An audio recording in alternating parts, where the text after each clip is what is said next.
Huh. Right. I've got the wrong slide. Hello, everyone. Well, okay, that's much better. That is the conversation we want to have today. Growing up way too young and the link to generational trauma. And I'm going to talk to Dr. Beverley Lawrence. And we are going to explore a little bit the growing up way too young and the effects it has on our life. So I just want to quickly tell you that, here we are. Sorry, this is all going a bit too slow for my liking.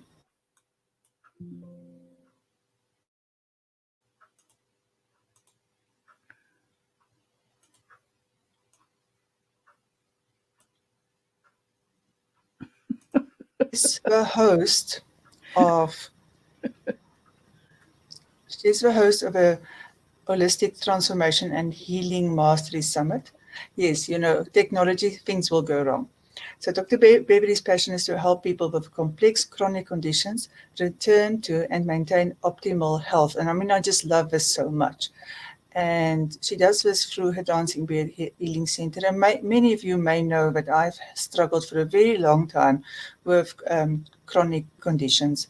And I do know that it has such a big link to us having had to grow up too young, when we were not ready for it. So Dr. Beverley is a holistic professional and medical intuitive, energy and shamanic practitioner, a medical hypnotherapist, an author, a speaker, and has a weekly podcast and sponsors the Holistic Transformation and Healing Mastery Summit, on which I will, of course, also talk. And I am looking forward to you listening to the interview. So let's start with the beginning. When I say those words, growing up way too young, there's always a knowing from people, even if I've never heard these words before, growing up way too young. You instinctively know this is just me. And as I've mentioned, that whole link with chronic conditions. So, do you want to tell us a little bit about how you came to grow up way too young and the effect on your life? Well, my uh, uh, it's complicated if you understand human design. I'm a projector, and we grow up when we're born just knowing stuff. And if you don't know human design, that doesn't make any sense to you. But I seem to be really dark. Let me get a couple lights on. Um, so I seem to be really too I light. always thought it was because I was a Capricorn. And as a Capricorn, we're born as adults. So I was the adult in the family. My father was passive aggressive. My mother was codependent, and so it was a dysfunctional family. And I was the oldest, so I was responsible for the kids. My brother calls me his second mother because I'm 12 years older. My mother didn't want him, and I had to raise him. So, from early childhood, I was the one who knew things. I started arguing with my dad when I was 3. And of course, I was punished severely for it all my life. And then at 12, he decided that he couldn't handle it anymore, and he beat me. He broke 2 big wooden panels, a yardstick, his watch, and then his hand. And by then, I was so numb. I didn't even cry. I didn't even make a sound. Imagine a 12-year-old being beaten and making no sound. So, I grew up with my chakras were shut down, if you know what chakras are. I had no feelings. That to me, think and feel were synonymous. I didn't know the difference between those 2 words. And I noticed that when I was at work, sometimes people would say things. Didn't you think about how I feel? And I would say, well, I asked you what you thought. I just didn't get it. So it And didn't have that connection I didn't have a connection. And because of course, because you had to shut down your feelings to protect yourself. protect myself. And so I was angry. There's a whole long story behind all the reasons I was angry, and they're justifiable because if you're a kid, as an adult, it's never justifiable. But what did I do? I met another man who, well, not another man, but a man who was also had a horrific childhood, maybe worse than mine. So here we got two angry, immature people, and we get together. And so we have this dysfunctional relationship where I'm codependent and he's abusive, and who knows the difference. And but I decided one day a friend of mine came in my office and asked me a question. It was at work, but we were good friends. We hung out away from work. She asked me a question. I gave her the answer, and it really made her angry. I'm not going to use the word PISSED, but I peed her off, and I had no clue why. And I shared an office with another guy who knew her very well. And I asked him, I said, what happened? I said, why is she angry? Because I didn't have the skill set to know to go and ask her. I didn't have that kind of people skills. I grew up without people skills. I had zero people skills. I was basically an a-hole. And, but I was very successful. So people put up with me. My bosses put up with me because, wow, I was really productive and I got stuff done. But it disturbed me that I had no clue why she was mad, because I liked her. And I didn't like it that she was mad, and I didn't know why. And at at the time, I had an associate degree in computer science, and I had 3 years of college at the University of Hawaii, but I didn't have a bachelor's degree.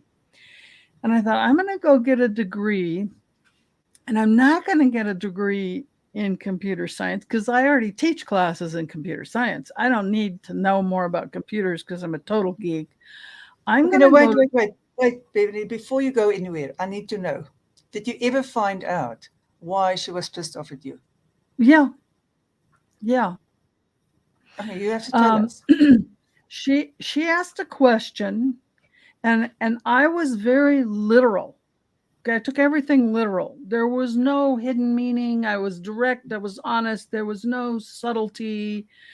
I was like a brick or a whip, or just nothing subtle, nothing hidden. And I answered her question. And what Obi, my office mate, said was, "You didn't answer what she was asking." I said, "Well, I did." And he says, "No, that's not what she was asking. She already knew that answer. She was asking something else."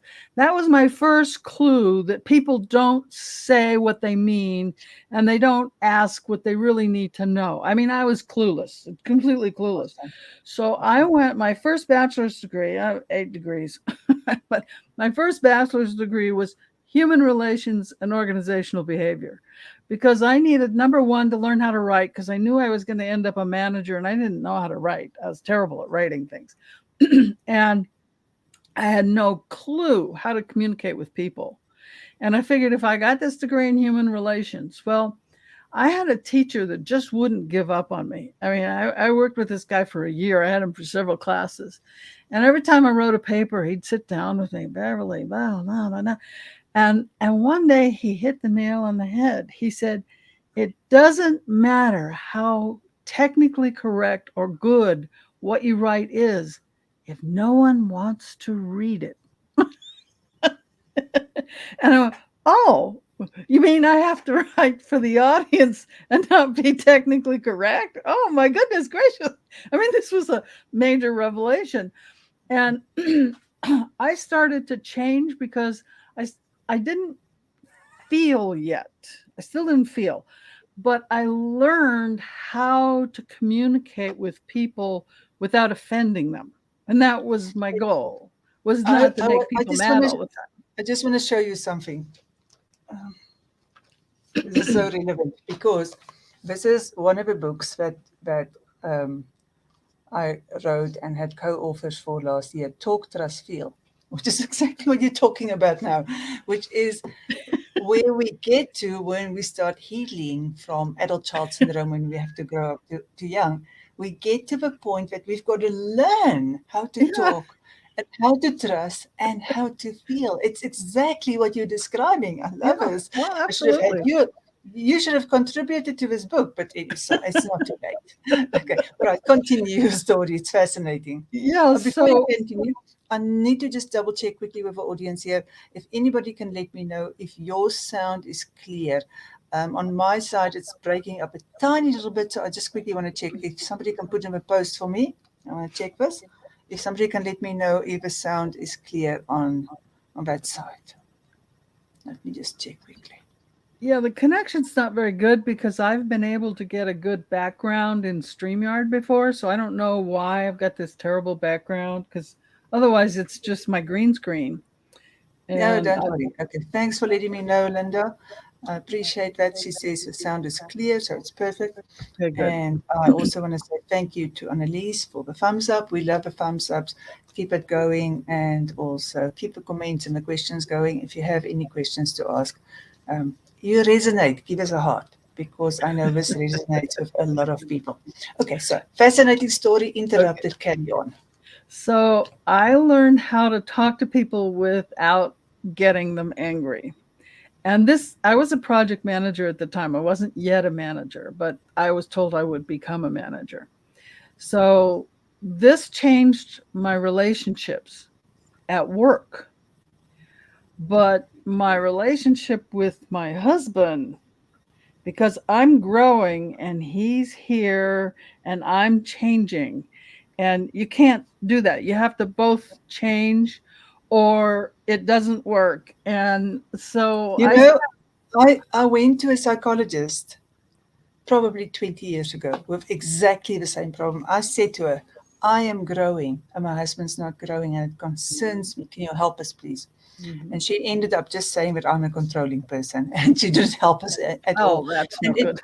and it continued to get worse and worse. But I was doing the growing and he wasn't doing the growing, didn't want to do the growing. I understand. Okay. I'm going Well, to keep on interrupting you because I find this so interesting. well, at that time, I keep in mind now I'm still young, and I couldn't put it in those words at that time. I just knew I was very unhappy and I didn't know what to do about it. I still didn't know how to express feelings. I still didn't have feelings. My chakras were still shut down. And I didn't know to go to therapy. I just knew I was miserable. When I talked to my friends, they said, "You have everything. You have the perfect house, the perfect husband, the perfect daughter, the perfect cars."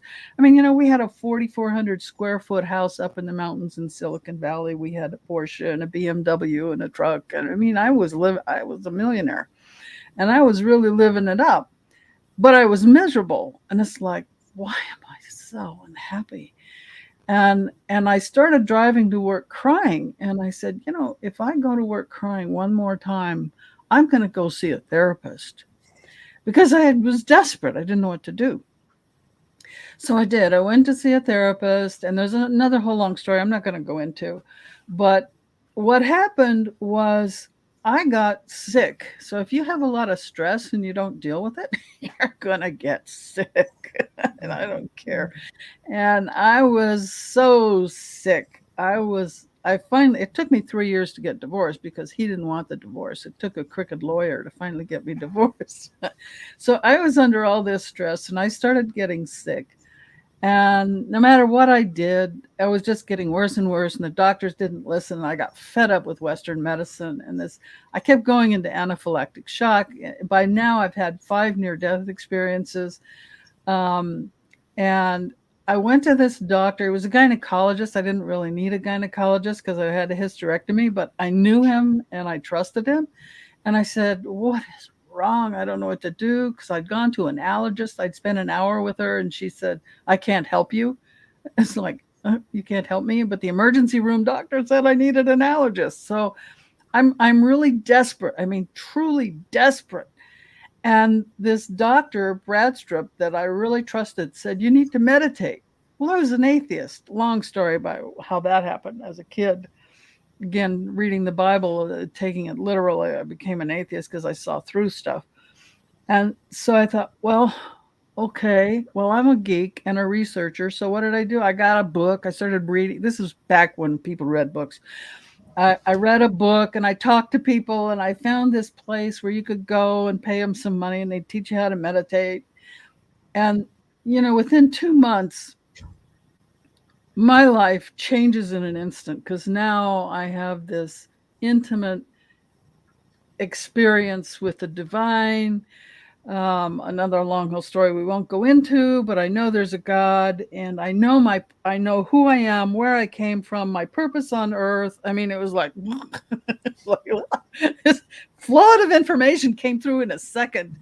And if you meditate and had that happen, you know what I'm talking about. And I went, holy crap, I was supposed to get a divorce 10 years earlier, and I'm now behind. But God had blessed me with time and money. And so I started studying. I've studied with two living Buddhas, a Taoist master. I've been on retreats to Nepal and Glastonbury. And I did this 3-year shamanic residential training program. I mean, I was just doing all this stuff. And along the way, I went to this psychic fair and someone was sick, and I don't know why, I just touched them and they were healed, and it scared me. So I studied Reiki. I went into a mystery school, studied meditation and energy healing. And um, after 5 years, I realized I'd caught up. And people saw that I got healthy. I mean, I spontaneously healed cancer. I just, all kinds of stuff was just healing. And I was being led to people who were helping me. And this one psychic said, your chakras are shut down. Can I turn them on? And I said, sure. And she worked on me. And I could feel the chakra, my heart chakra on the back flopping around. I didn't even know you had them on the back. And for about a month, my chakra was flopping around before it finally stabilized. And people were always saying, you're not grounded. Because I wasn't in my body after everything I'd been through. And I spent a whole year focusing on being grounded for a whole year. That was my focus. Just, okay, ground yourself. Okay, ground yourself, ground yourself. Because I just couldn't stay in my body. And I learned how to be in my body, how to help people, and people started coming to me, and then friends of friends and strangers showed up paying me money. So I opened a healing center in California, and then one day I realized I could, and I was a medical hypnotherapist. So you don't find an office easily by saying, "Oh, I'm an energy healer." So I would say I'm a medical hypnotherapist, which I was, but I did energy healing and shamanic healing and stuff like that. And I realized that when you go to take these classes, they'll tell you things like, "Oh, you can heal anything." They'll tell you that when you study hypnotherapy. And I went to like 3 different schools, and they said, "Oh, yeah, you can do anything with hypnosis, and you can do anything with energy healing." And that's actually not true. I mean, Mm. sometimes you need an intervention. Sometimes maybe you need a psychological help. It's not just that one modality will fix you. I Sometimes love you. that you say this. Absolutely, if we can just stop here for a minute, because I do so much of the psychological work and the neurolinguistic and the Mhm, mhm, behavioral therapy and teaching people communication and self-awareness. So I do a lot of that. And I always, always, always want to work with anybody who does work on the body.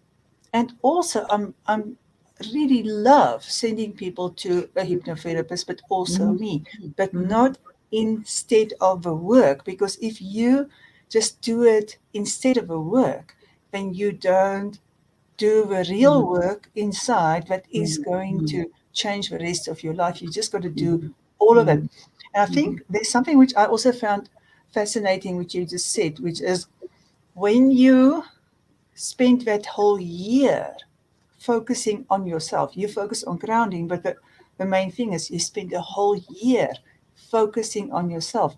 When you turn that focus to yourself, the magic starts happening, don't you think? mhm. I always, in the beginning, not so much now, But I used to set one thing that I would spend a year working on because I had a lot of crap to deal with. And Mm, one of the things I had to deal with was anger. mm, And I literally spent a year just focusing on dealing with anger. I went to a prenatal regression therapist for months. I spent 4 years in regular therapy, but I realized he taught me how to feel. He taught me how to notice what feelings are, but something was missing. And when I worked with the prenatal therapist, he hit it and we figured it out. My therapist didn't teach me the feeling of love. Now, maybe he was mm. afraid to go there because people fall in love with their therapist. I don't know. But the prenatal therapist, through his work, we re-scripted my entire childhood because I had no happy memories of childhood. And I either lived in the past or fantasized of the future. I was never in the present. So I learned to be in the present, in the now, and I learned how to feel love. And to me, love was so toxic. I mean, my parents loved me. I mean, they were toxic, but they loved me. So my feeling of love was really negative. It had to be toxic. Well, look what I married.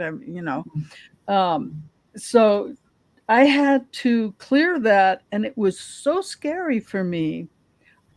He said, call in everyone that loves you. I said, well, no one loves me. He says, well, no, they do. They call. And so I called them, and there were people all around me, but I couldn't feel it. And so he said, well, you need to be able to feel it. And what I had to do was call in my solar angel, or whatever you want to call it, your higher self, whatever it is. She says, do you trust me? And I said, yes. And she said, feel my love. Can't even talk about it. That was when I could see everything was just light after that. I got in my car when I got out when I left his house. The hypnotherapist worked out of his house. I could see the trees and everything were just all just light. Everything was light. And I got in the car and I looked in the mirror and I could see my solar angel all around me, still protecting me. Completely I changed lo- my life after that. this is so this is very potent in the way that you describe it. Um, and that whole experience with the first therapist and then the other therapist, the one who couldn't help you, because I know that everybody who had childhood trauma needs to learn how to love himself. And you need somebody to show you, to mirror for you, to guide you to the place so that you can start understanding how amazing you are. Because the self love is really what fixes everything. Yeah. But it's so hard to do for ourselves, and especially if we haven't had that example. So we are Hmm. supposed to find somebody who can help us. This is easier for us to Hmm. reparent ourselves Hmm. when we have somebody who shows us unconditional regard and really are willing to get into that therapeutic relationship with us so we can experience how it feels to be unconditionally accepted, Hmm. and so that Hmm. we can start doing it for ourselves. Because until we do it for Hmm. ourselves, nobody can do it for ourselves. So it's always Yeah. healing through self love. Thank you for bringing that today. Yeah, yeah, that was significant. But at any rate, I was concerned that I could hurt someone through my ignorance because people were coming to me from all over. I lived in San Jose, Mm. all over Northern California. People were coming to me for healings, and and even people would come to me saying, I just had a Reiki healing and now I'm a mess. And there was this woman that lived over on the other side of the bay, and I always knew whenever she gave someone a healing, they ended up in my office to get straightened out. And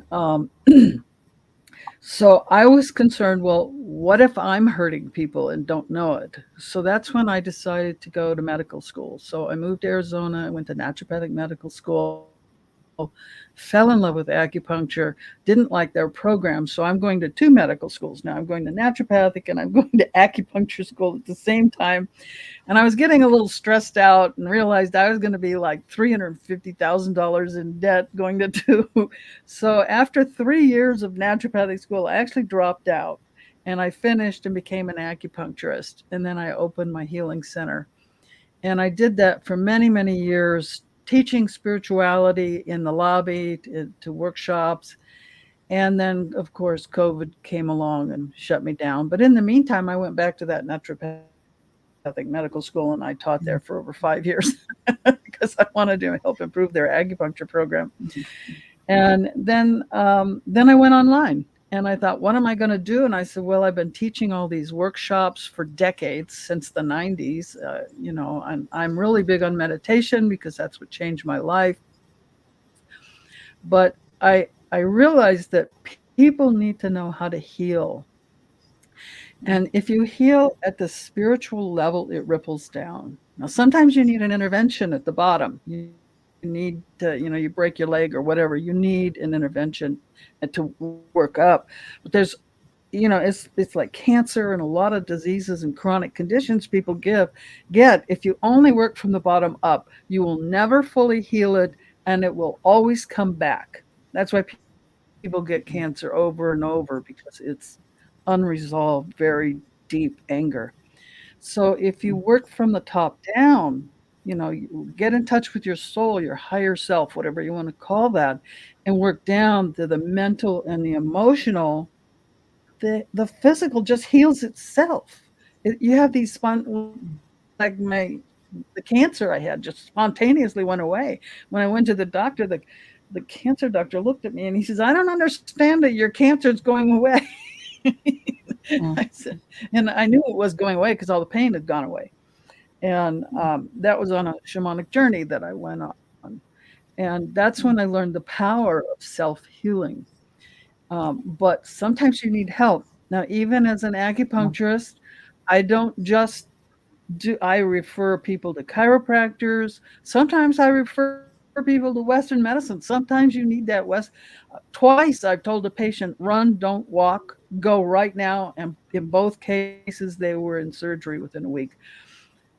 So sometimes you do need to refer people out. Many times I've had people come to me and say, I've been everywhere and you helped me.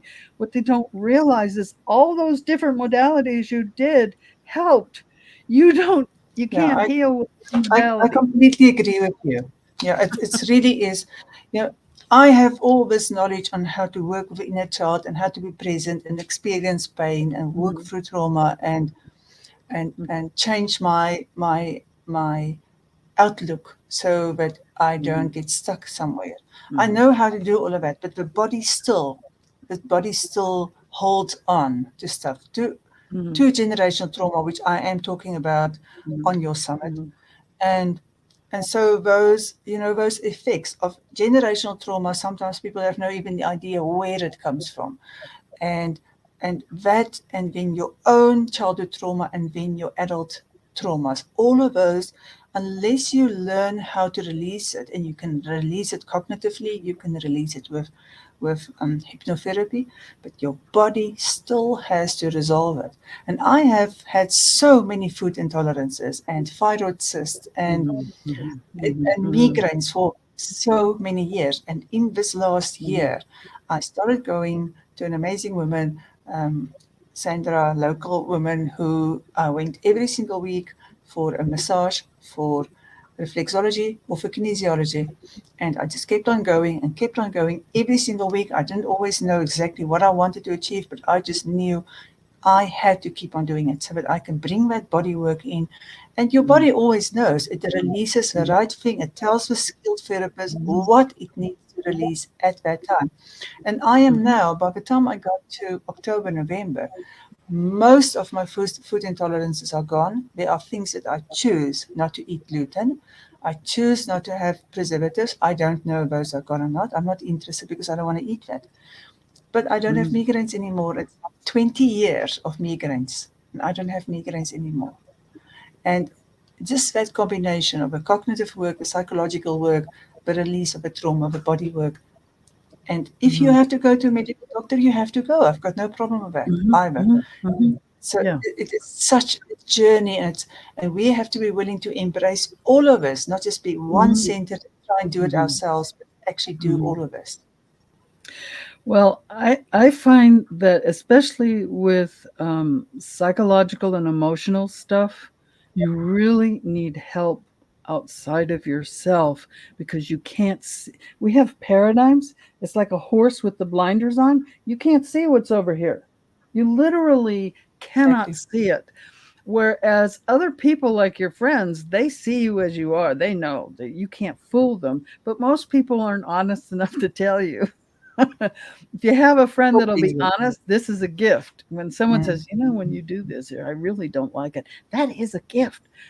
And somebody Appreciate says, it. "Oh, you are so much in victim mode. It's too Yeah, much." That's a gift, but nobody says that. And when we don't get our right. votes out of victim mode, Yeah. And that's what your therapist, your coach, your counselor, hypnotherapist, yeah, whatever you go to, that's what they're yeah, going to do for you because they can see that and it's obvious. And of course, if they're trained in it or they've been through it themselves, then they spot it even easier. yeah, And I always love it when I meet someone that I don't like because that tells me, oh, that's, I don't like them because there's something in me that I don't like. And so it's like, I call them negative teachers, and I love them because that means, I get to work on something. What is it? And then I mm, have to figure it out. What are they triggering in me? How do I deal with that? And they become your greatest gift mm.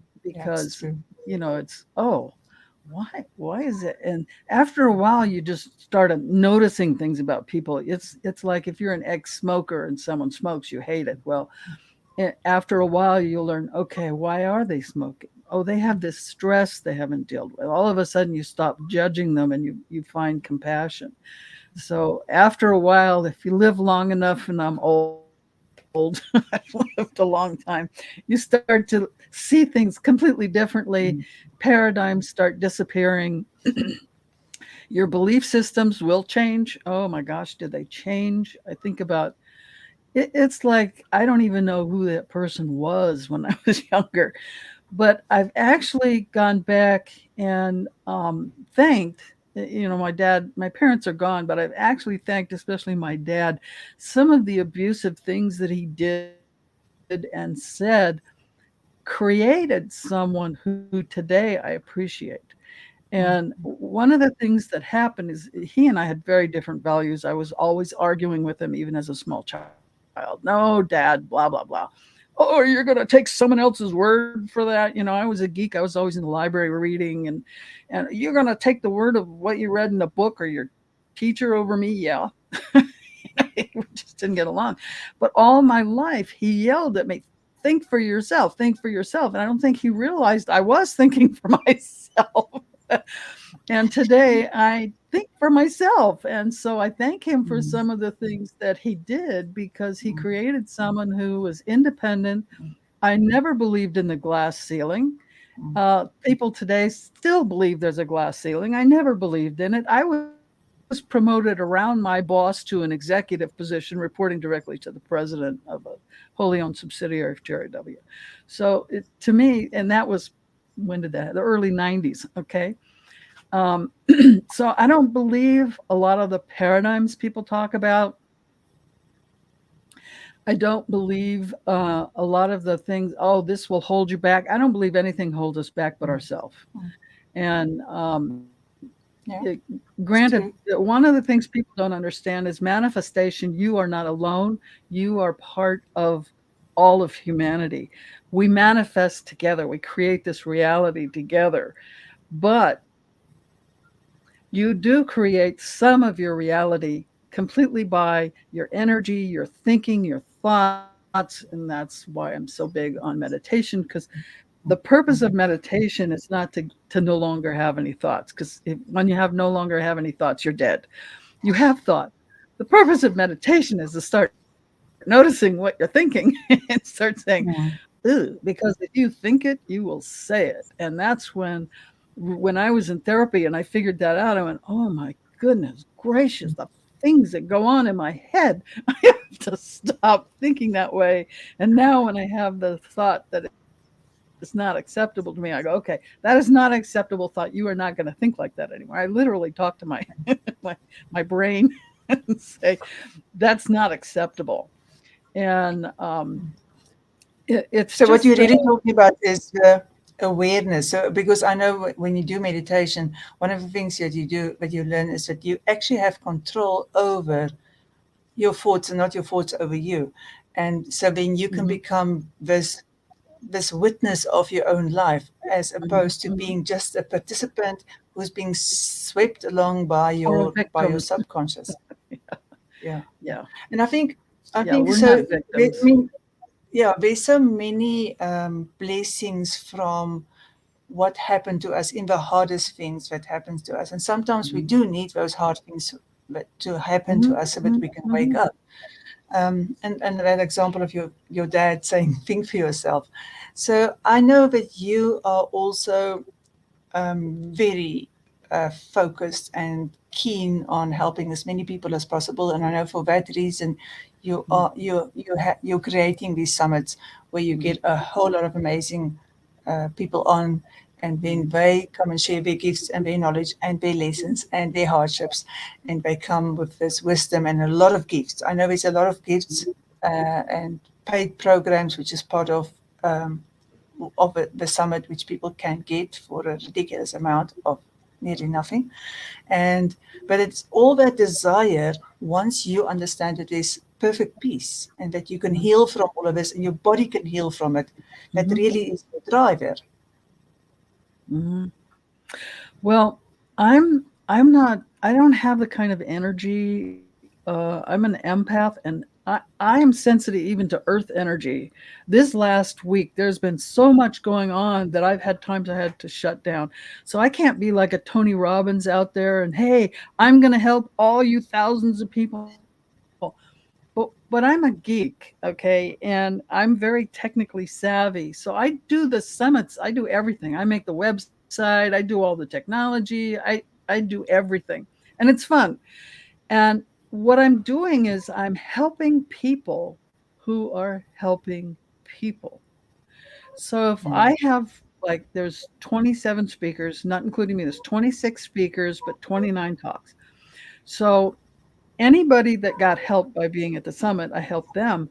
But I've just helped 26 coaches, naturopathic doctors, chiropractors, counselors. There's a psychologist. There's all kinds of holistic professionals and coaches. And they, in turn, are helping other people. So while I personally don't reach tens of thousands of people, through me, tens of thousands of people are being helped. So I look at it that way, even though I make no money. In fact, it costs me money to do the summits. you know, I get no compensation for my time. Any money that I do get, I use for the summit. It costs me money for Calendly and Canva and all these different tools that I use. And so I don't make any money at all. It costs me money. It costs me my time, which is not compensated. But I'm old enough now that I have retirement income and Social Security, so I'm not going to go hungry. I have a house. I'm blessed. Every day I go, thank you. I have a house. I have a car. I have everything I need. I have food on the table. I have electricity every day. I know you don't have electricity every No, day we in don't South have. Africa. No, we and don't and have. I have running clean Mm. water. I have clean air. I mean, I have this huge picture window in my bedroom. I never close my curtains, and there's this beautiful bush. And when I look out the window, I see the mountains of Sedona, those red mountains. I just live in my little paradise here. So, what else do I need? I could just retire, Well, my dog. Well, I'm going to put the link to the summit in there because it is amazing. And I am going to say to people, even if you only sign up for my gift, it's going to be worth your while because where are we? Are you still there? Can everybody still see us? I need a thumbs up there. And thank you, Cindy and Linda, for the hearts. Please keep it coming because we really do love it. Um, I am talking about generational trauma and some help on how to get through it, Mhm, but mhm, also I am giving a masterclass on generational trauma and a mhm, form which people can complete and then have a session with me. So it is especially for you. So it is absolutely worth, and I'm just one of 27 people who are doing this. So it's worth over and over and over. And I think it's really important that all of us become aware how we carry generational trauma from one to the next, to the Mm. next, to the next generation, and really decide it can stop with me. I can be the one who becomes aware. I can be the one who starts putting the new healthy ways of being, talking, talk, trust, feel into place so that we are building safer children, safer communities, safer relationships where everybody are not trauma orientated, but thriving orientated. And so I'm going to put the link in and I'm going to suggest that as many people as possible sign up for it and go and enjoy all the free stuff. And then there is a paid program, but like I say, it is worth it over and over, even if you just use one program. Let's see what I can share here. There we go. And Yeah, and I want to try anyone and who see if I can buys find the a paid. $97 option, there's over $4,100 in VIP gifts. Yeah, and I want to try and get the date. I hope it's on here. Where is Yep, the date? March 27th through It's, the 31st. yeah, that's still enough time. And yeah, so I hope. Oh, wait, there's another heart. It makes me so happy. Thank you, Petros. And thank you, Alex, so much for those. It makes me so happy. More hearts, more hearts. Um, and I'm so happy to see people watching. All these people that I love watching. Yeah, okay, so back to date. Next week, the summer's on, and this has been the most fascinating conversation. I loved this conversation. Thank you so much for opening Can up. I can I know add you don't share your own story. can Yeah, I add of another course. word to your book? Oh, yes. It's add the word be to the end. BE. So once you feel, Well, then you can be. yes.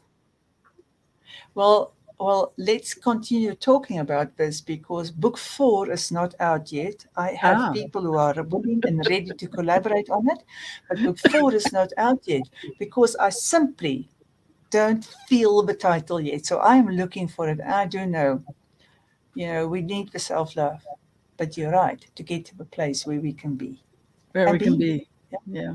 yeah, And love just it, love it. be in the moment. Yeah. So I want to ask from you one last parting word to people who need to start somewhere because their bodies are telling them you need to work on yourself. Well, what I believe very strongly is to meditate. And you can't just meditate once in a while.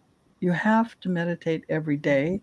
And when you do, you will start getting messages. I mean, I have been close to death more than once. One time I was literally dying. I couldn't even drive a car. My daughter was there taking care of me. And I when you start to die, everything turns to light and you start seeing light. And I was at that point. And when you're at that point, you can talk directly to God, okay, whatever you want to call God, divine source, whatever. And I said, I don't know what to do. And I got this message: tell your daughter to take you to this clinic right now. Now, I'd been to clinics, I'd been to the hospitals, I'd been everywhere. No one could help me. One guy said, you need your gallbladder removed. It had nothing to do with my gallbladder. So I told my daughter, I said, take me to this clinic. So she helps me into the car. She drives me to the clinic. I go in there. The doctor says, I'll be right back. And she printed out my whole case and she looked at it and she got angry. I'll never forget it. She was this from India, doctor, a woman, and she got really angry. And then she came back in and she said, "Didn't your doctor?" Because it was the emergency room of this big, huge clinic I belonged to, so she had all my records. And I said, "No, he didn't tell me." Well, apparently I had some kind of infection, and he knew and didn't tell me, and it was literally killing me. And she gave me an antibiotic and told me I was dehydrated and to take Gatorade. Don't take Gatorade, but I took Gatorade and got my electrolytes balanced again. And within 2 hours, all of a sudden, I was fine. That's how silly you can get sick and you're not sick. It's just you're being told to wake up. And I had to make a change. Like I never would have shut down my practice, moved to Cottonwood, and done all the things I'm doing right now if my business hadn't been shut down by COVID. Sometimes you get your butt kicked in order to make a change. And the best way to know what changes you need is to listen to your higher self, and the way you get in touch with whatever you want to call that, your higher self, your solar angels, whatever you want to call that, your soul. People say, "Oh, I talk directly to God." You're probably just talking to your own soul, but that you get that through meditation and knowing what to eat, knowing when not to eat, when to eat, what doctors to see, what doctors not to see. Do you need a massage? Do you need to study this? You get rid of shiny object syndrome because you ask, "Do I need this class? Should I buy this?" And you get all of that by getting in touch with your soul, and you do that through meditation. Love it. You inspired me to get back to a regular meditation practice because I don't do it regularly enough. Quickly want to just go here. I want to say, hi, Jeff. Nice to see you. Haven't seen you forever. We have to talk again. Okay, so there from Linda. Yep, definitely, Linda. Make sure you tune in. Uh, Thank you for that heart, Jeffrey. And there. Oh, yes, love us. Don't we just love us? The idea of being able to be. So I want to thank absolutely everyone for tuning in and giving us your valuable time. We appreciate it. I know a lot of people are going to come in afterwards and come and watch afterwards. Wait, let me see. There's another one. There. Hi, Alex. Yeah, I thought you would enjoy it. I was thinking about you actively now. So I'm so glad you are here and watching that. But thank you so much for that. Um, right. So I don't know what I was saying. I lost my thread. Anyways, so thank you to everyone. Please, more people need this. Share this to everyone. Comment. That way, Facebook will show it to more people. And I'm going to give you the link to Beverly that you can share it to your audience.